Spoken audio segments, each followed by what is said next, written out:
Bonjour.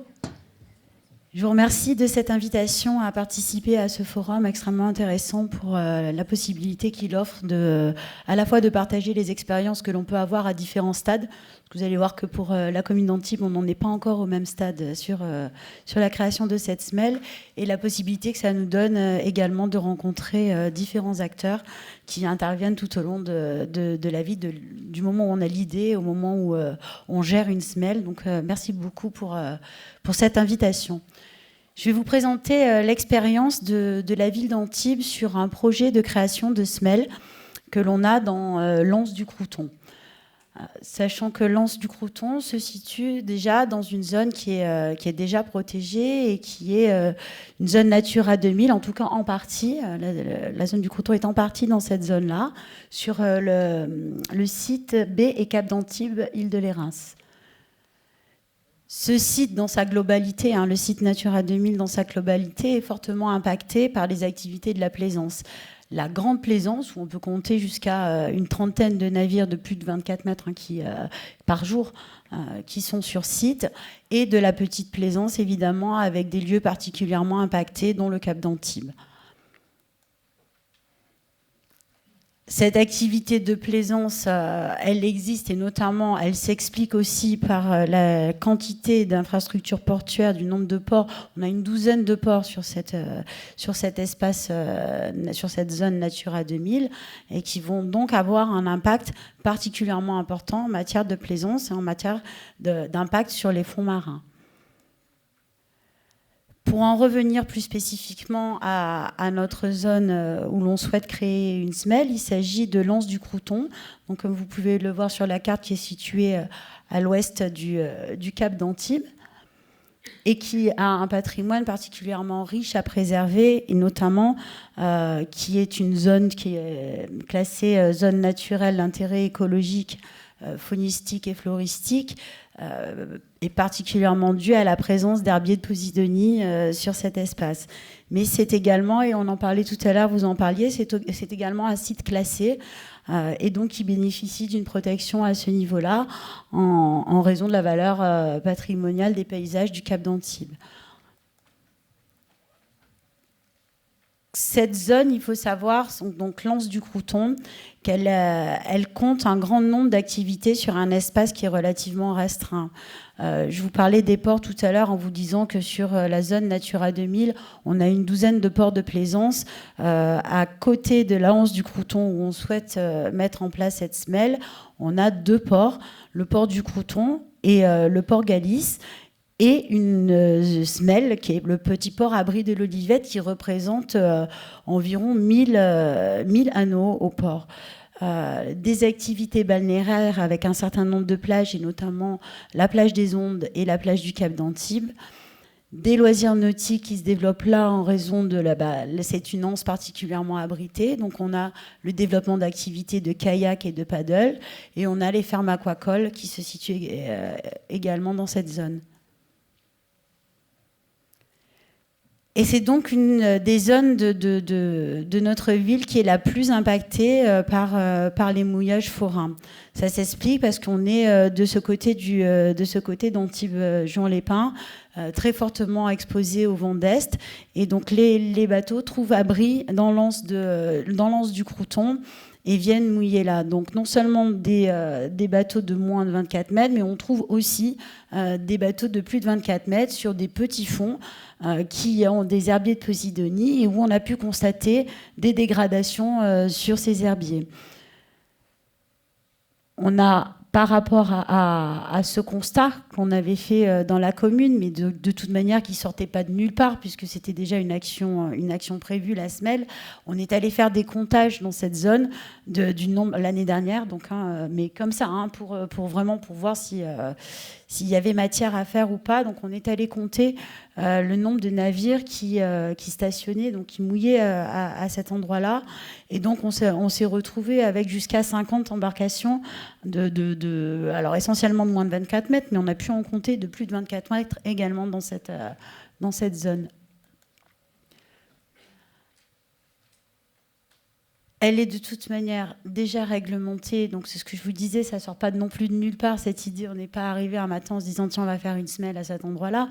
On est dans une zone qui est réglementée et qui a une partie en zone d'interdiction aux engins motorisés balisée à l'année par la commune d'Antibes et maintenant l'application de l'arrêté d'interdiction du mouillage pour les navires de plus de 24 mètres.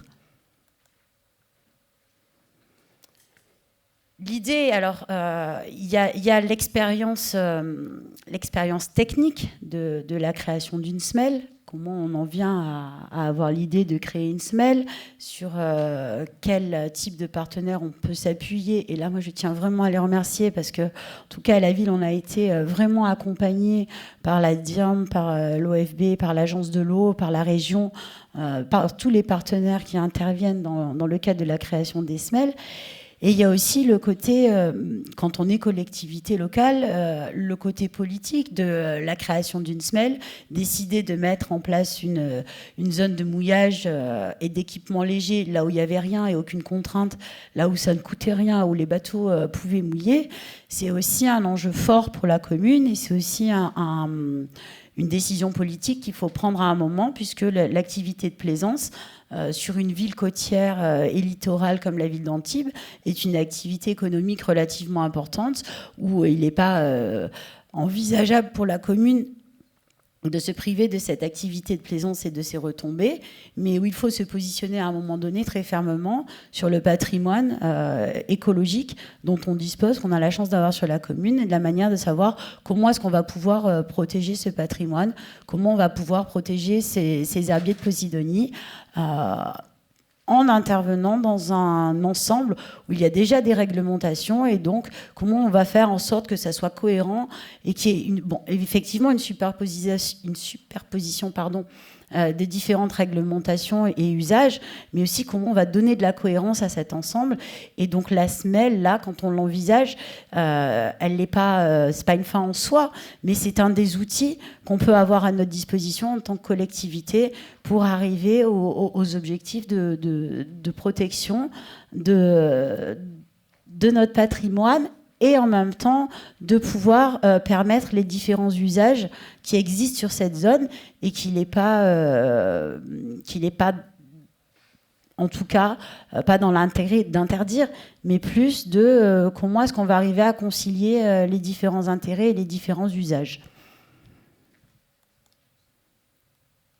Et on en arrive donc à cette idée et à ce dispositif et à cette décision qui a été prise à la ville de dire il y avait un appel à projet sur la possibilité de créer, en tout cas d'étudier la faisabilité de mettre en place une zone de mouillage et d'équipement léger qui nous permettrait de répondre à ces enjeux. Et donc, on a pris la décision de répondre à cet appel à projet, sachant que ce projet de semelle était déjà inscrit dans le DOCOP Natura 2000. C'était une des actions qui était prévue. Et de la même manière, quand je parlais de cohérence, on a cette interdiction d'arrêter, cet arrêté d'interdiction, pardon, pour les navires de plus de 24 mètres.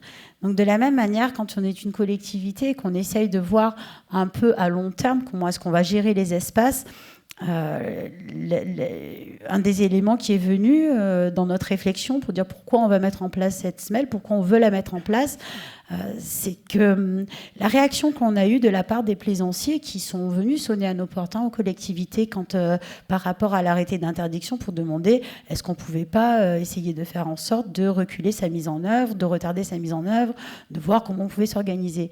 Et le gros reproche qui a été fait aux collectivités, en tout cas dans les zones concernées, c'est d'avoir pas prévu en amont, de ne pas être intervenu en amont et de ne pas avoir créé les espaces qui permettent le mouillage, d'organiser le mouillage pour ces grosses unités.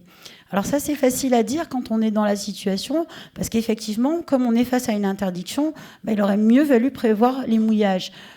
Quand on est aujourd'hui dans une zone où il n'y a pas d'interdiction, c'est pas non plus une démarche, et je le disais tout à l'heure, c'est pas non plus une démarche des plus faciles d'aller expliquer à des capitaines de navires, à des plaisanciers, et notamment puisque là on est sur de la petite plaisance, puisque notre semelle concernerait des unités de moins de 24 mètres, Allez leur dire aujourd'hui vous mouillez comme vous voulez, où vous voulez dans cette anse, quand vous voulez et pour le temps que vous voulez. Ben demain ça sera réglementé. Vous aurez un certain nombre de places. En dehors de ces places-là, vous ne pourrez pas mouiller.